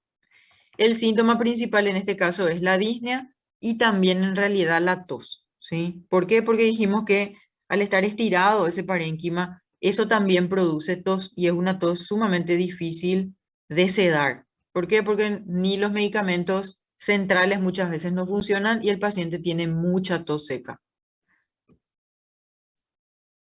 Después tenemos ya las de forma un poco más aguda, cuando la exposición fue mucho más corta, pero intensa, ¿sí? Los otros tipos que veíamos eran de 10 años para adelante, ¿sí? O de 10 años o más de exposición. En este caso, la exposición en la silicosis acelerada es una exposición de 5 a 10 años, o sea, menos de 10 años, pero más de 5 años, porque vamos a ver la otra, que es la silicoproteinosis, que es en pacientes que se expusieron menos de 5 años, ¿sí? Entonces, en la silicosis acelerada, la exposición es intensa y durante 5 a 10 años. En cuanto a lo que es la radiología y los síntomas, se parece mucho a la crónica, solamente que acá, como su nombre dice, que es acelerada, la progresión es mucho más rápida. El paciente se deteriora mucho más rápido y finalmente llega a una fibrosis pulmonar. Entonces, acá la exposición es más corta, pero intensa, de 5 a 10 años aproximadamente, y la progresión misma de la enfermedad es acelerada. Entonces, esa sería la forma de silicosis acelerada. Y por último tenemos la silicosis aguda o silicoproteinosis, en donde la exposición es mucho más intensa, a altos niveles de polvo de sílice inhalado, y si ven acá ustedes la exposición inclusive es de meses a menos de 5 años, ¿sí? La clínica es disnea intensa, debilidad y pérdida de peso. El paciente tiene mucha más afectación a nivel sistémico inclusive. En la radiología lo que vemos es un poco diferente a los otros patrones que veíamos. En este caso se ve un patrón alveolar con broncograma aéreo. O sea, simula como una neumonía. Entonces un cuadro más agudo que en comparación a los otros. La exposición es mucho más intensa, los síntomas son mucho más floridos y la radiología cambia.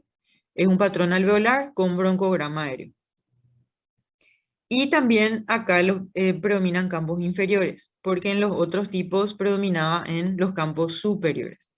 Acá la complicación es insuficiencia respiratoria e inclusive muerte a los 2 años del diagnóstico. O sea, la expectativa de vida acá baja mucho en la silicoproteinosis o en la silicosis aguda. ¿Cómo hacemos el diagnóstico? Ya hablamos ya que en las EPIT la historia clínica es sumamente importante, y en los centros donde yo estoy, que son el Hospital de Clínicas y en IPS, hay un protocolo luego de EPIT, que es como una historia ya, vamos a decirle, prearmada, en donde uno le va interrogando al paciente, como para hacer un poco más un interrogatorio sistémico y que no se nos pase ningún dato, ¿sí? Entonces, son ya como historias prehechas en donde vamos tildando si el paciente tuvo o no exposición, anotamos el laboratorio si ya hay algo positivo, entonces ya son, hacemos algo un poco más así sistemático. Sí o sí interrogar la historia laboral, como ya dijimos, todas las actividades laborales que el paciente realizó por más poco tiempo que le haya dedicado a esa actividad. Entonces, todo tenemos que consignar en la historia clínica. Ya vimos que los hallazgos radiológicos son muy importantes, inclusive se utilizan para catalogar a la enfermedad, ¿sí? De acuerdo a los patrones, ya sea NIU o NINE, que es la neumonía intersticial no específica. Y tenemos que excluir otras causas. Ya vimos que hay causas conocidas de PIT y causas desconocidas. Entonces, tuvimos que haber interrogado y analizado todas las otras causas para que finalmente nos quedemos, por ejemplo, con la fibrosis pulmonar idiopática. Otra vez les puse este algoritmo como para que no se olviden. Para el diagnóstico tengo que saber qué síntomas tiene y la duración de esos síntomas, o sea, desde cuándo tiene esos síntomas. Tengo que fijarme en la edad y el sexo del paciente, en sus antecedentes familiares, en el hábito tabáquico. ¿Por qué? Porque habían EPIT relacionadas a el humo del tabaco, la historia laboral sumamente importante, qué fármaco utiliza de forma diaria, si tiene o no antecedentes oncológicos y si hay o no alguna colagenopatía sobre todo. Entonces, eso es lo que sí o sí voy a tener que interrogar en la historia clínica. De la historia clínica para el diagnóstico pasamos a las imágenes y las pruebas de función pulmonar, ¿sí? No se olviden esa primera parte que vimos en EPI. ¿Cuáles son las complicaciones de la silicosis? Como la arquitectura del pulmón ya está sumamente afectada, en la mayoría de las presentaciones clínicas de la silicosis, el mecanismo de defensa del pulmón ya está alterado, entonces predispone para ciertas infecciones sobre todo. Hay mucha asociación entre silicosis y tuberculosis, ¿sí? Entonces, en todos los pacientes a los cuales le diagnostiqué de silicosis, siempre voy a tener que tener presente que pueden tener tuberculosis o enfermedad por otras micobacterias no tuberculosis, o sea, micobacterias atípicas. En algunos pacientes inclusive se hace profilaxis para tuberculosis. Entonces, en los pacientes que tienen silicosis se puede hacer profilaxis para tuberculosis y eso se hace con isoniazida. Otra de las complicaciones pueden ser enfermedades ya crónicas o bronquitis o enfisema. Se puede complicar con neumotórax, muy frecuente. Puede haber una afectación pulmonar debido a la patología cardíaca, que es cuando estamos ante un cor pulmonar, y también el paciente es más propenso a cáncer de pulmón, ¿sí? Entonces son pesquisas que vamos a tener que ir haciendo en el paciente que tiene silicosis. Doutora, la Sí. profilaxia se hace para todos los pacientes o solamente para el grupo de risco para tuberculose? Generalmente se hace en los pacientes que tienen más riesgo nomás, o en los pacientes en los cuales generalmente su función pulmonar ya disminuyó, en los pacientes que ya tienen algún tipo de complicación. Entonces, generalmente no se hace en todos, pero sí en los pacientes que ya tienen silicosis crónica complicada, por ejemplo, ya se hace. Ahora en las crónicas clásicas, en general no se hacen, ¿verdad? Pero a partir de la crónica complicada, sí, ¿verdad? Y en la crónica aguda con más razón. Ok. En cuanto al tratamiento de de la silicosis no hay un tratamiento específico. ¿Qué es lo que vamos a tener que hacer? Es un manejo de soporte simplemente, sobre todo para evitar las complicaciones. Entonces, vamos a ir teniendo presente o teniendo en cuenta las complicaciones que pueden surgir para que yo pueda estar alerta y prevenir esas complicaciones en el caso de que se pueda.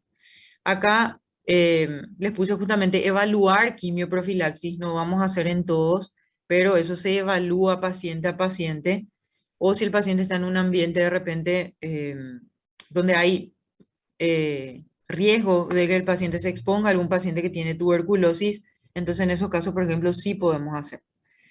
Sí o sí cesación tabáquica, si el paciente es tabaquista y se le diagnostica, perdón, de silicosis, ese paciente tiene que dejar de fumar o si no su pronóstico es mucho, mucho peor.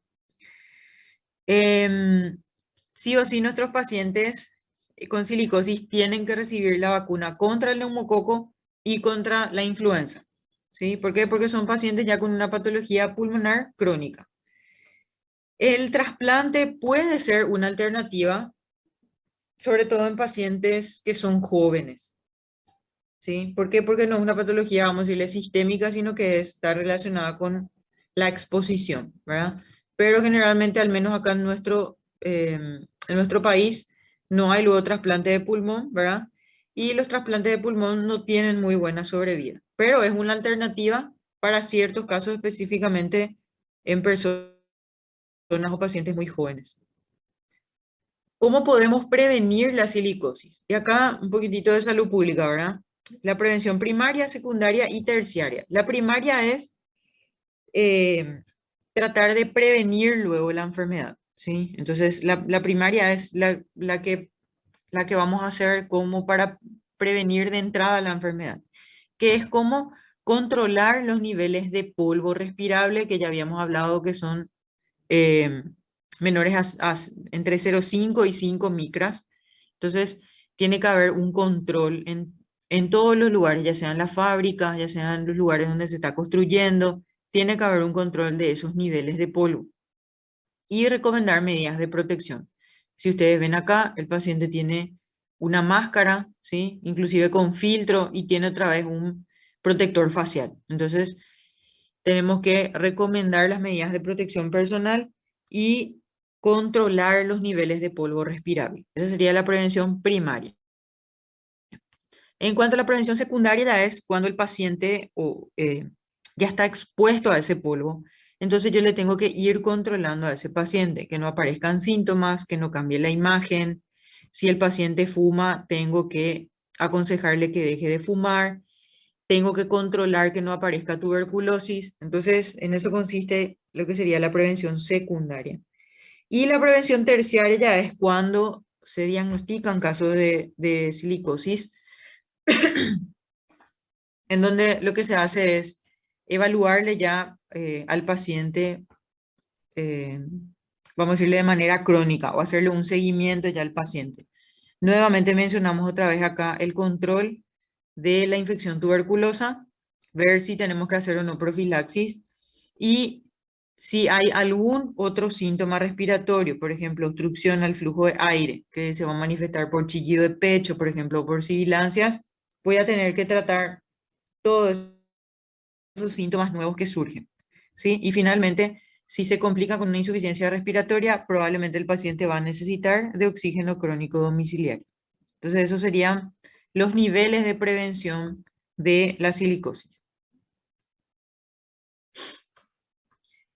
La silicosis es la enfermedad ocupacional más, si bien es la más común, es la que más se estudió también, ¿sí? Ya sabemos que es por inhalación de un polvo inorgánico, específicamente la sílice cristalina, y sigue siendo una causa de morbilidad y mortalidad. O sea, siguen enfermándose personas con silicosis, a pesar de que ya se sabe qué es lo que causa y cómo se puede prevenir. Entonces, la Organización Mundial de la Salud creó un programa mundial para la eliminación de silicosis que consiste en esos 3 niveles de prevención. ¿sí?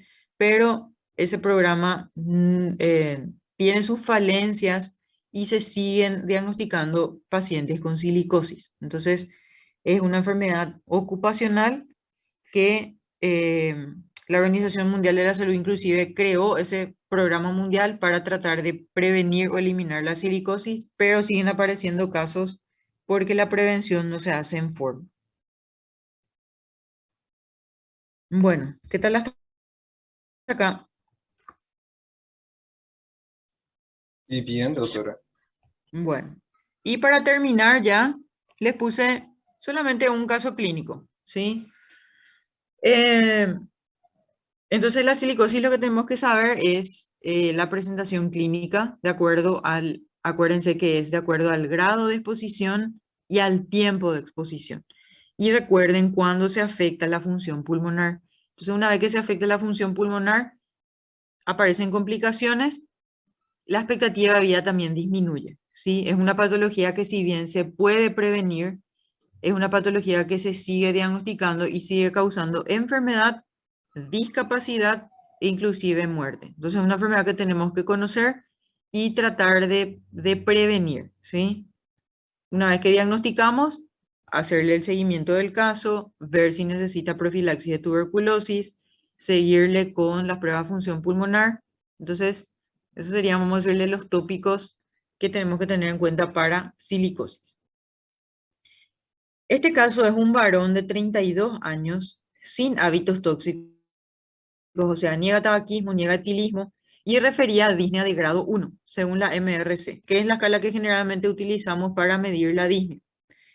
En la exploración física no había nada, nada relevante, ¿sí? O sea que no había crepitantes, no había sibilancias, nada llamativo o nada positivo. Entonces se le interrogó sobre las actividades que él realiza y es un trabajador en una fábrica de piernas ornamentales. Desde hace 17 años que él se dedica a colocación de superficies que tienen cuarzo, ¿sí? O sea, trabaja en la parte de albañilería, o sea que ahí ya tenemos un dato de valor que es la exposición laboral.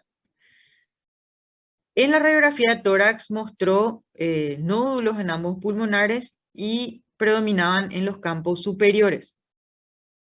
En la tomografía, acuérdense que en la EPIT tenemos que pedir TACAR, así como creo que salió luego un tema en el examen que cómo iban a diagnosticar las bronquiectasias era con TACAR, ¿sí? Lo mismo acá, las EPIT, vamos a diagnosticar con tomografía alta resolución. Entonces, con la tomografía se confirmó la presencia de esos nódulos que tenían una localización más en el lóbulo derecho, en la región posterior, y formaban una gran masa con fibrosis. En la prueba de función pulmonar ya tenía un defecto ventilatorio restrictivo, tenía una capacidad forzada de 82%, que dentro de todo está bien todavía, un FET1 de 21%, no tiene obstrucción y su capacidad de monóxido de carbono está en 68. Volumen residual 1200, bueno, acá nos da todo lo que sería la parte de función pulmonar, un descenso de la capacidad de difusión pulmonar en monóxido de carbono, o sea que ya hay una alteración en la espirometría con un patrón restrictivo y ya hay un descenso de la DLSO. Entonces, ¿qué cuadro clínico o qué tipo de presentación tiene este paciente? Esta es su imagen. Este sería la complicada simple, doctora. La complicada simple, exactamente, ¿sí? Entonces, tenemos un paciente que tiene disnea, que era uno de los signos, de los síntomas. Al examen físico no encuentro nada. Tiene lo que sería la historia de exposición, sobre todo a cuarzo y piedras ornamentales, perdón. Y lo que serían la imagen en la radiografía y en la tomografía son compatibles con pensar que el paciente tiene silicosis. Como ya tiene afectación de lo que sería el funcionamiento pulmonar, estamos ante una silicosis crónica complicada, ¿sí? Entonces, más o menos así sería la historia de un paciente con silicosis, ¿sí? ¿Alguna duda, pregunta? No, pero Doutora, Sí. só uma dúvida. Sobre a silicose, el aumento intersticial es debido al acúmulo de sustancia o la fagocitose que va a producir la fibrose? Es debido al acúmulo de colágeno. Ok, Se produce más colágeno. perfeito. Acá nomás le quiero mostrar, vamos a decirle una tomografía de lo que sería un paciente con fibrosis, ¿verdad? Acá nos cuenta la historia, como para cerrar nomás lo que es EPIT, ¿sí? Es un hombre de 75 años, este paciente sí fumó durante 50 años y abandonó hace 5 años, tiene disnea a mínimos esfuerzos, tiene una espirometría no obstructiva con una capacidad vital forzada disminuida, o sea, menor a 80.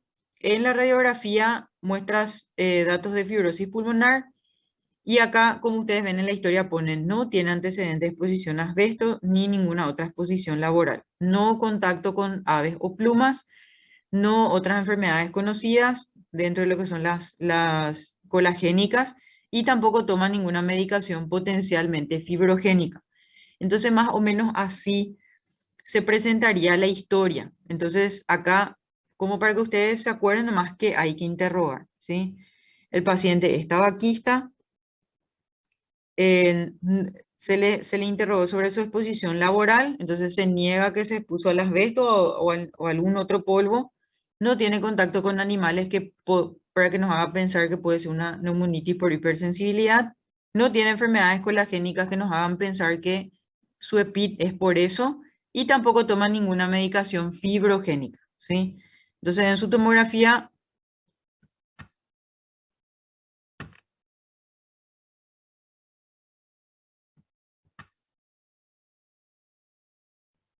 vamos a ir viendo un poquitito la imagen.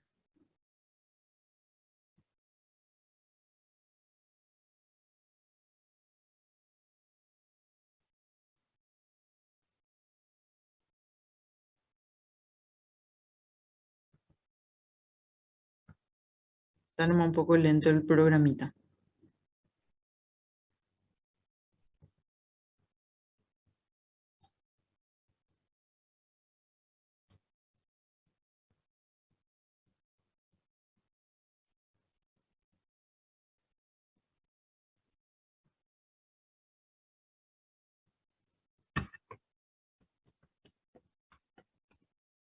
¿Qué ven en la imagen?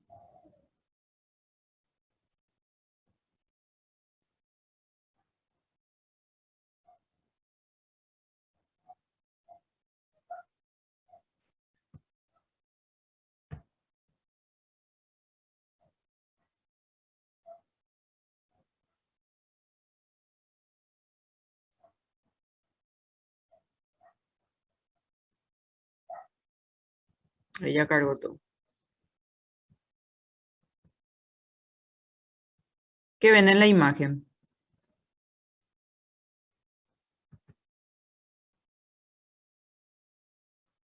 ¿Qué es, por ejemplo, lo que se ve acá? Esse seria panal de abeja. Panal de abeja. Muy bien. Eso, por ejemplo, ya pueden identificar. Esto que vemos acá, E seria el bronco. bronquiectasias. ¿Sí? Bien. Si ustedes ven, ¿dónde hay más afectación? En la periferia. En la periferia, ¿sí? O sea, o subpleural. Bien. Y es de vértice a base, ¿sí?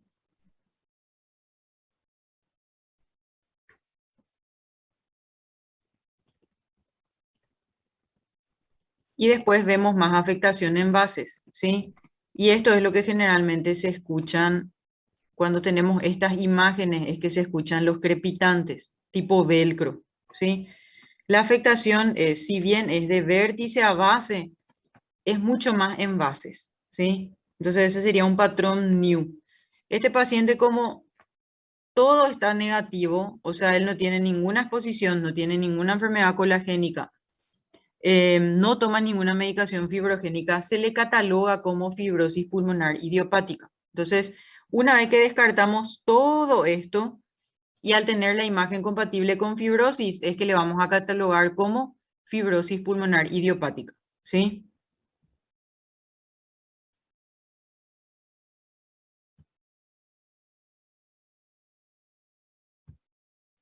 ¿Alguna duda, pregunta?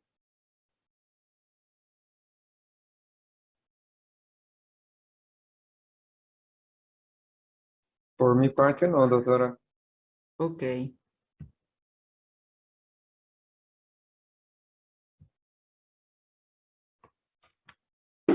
Bueno, entonces vamos a llamar la lista.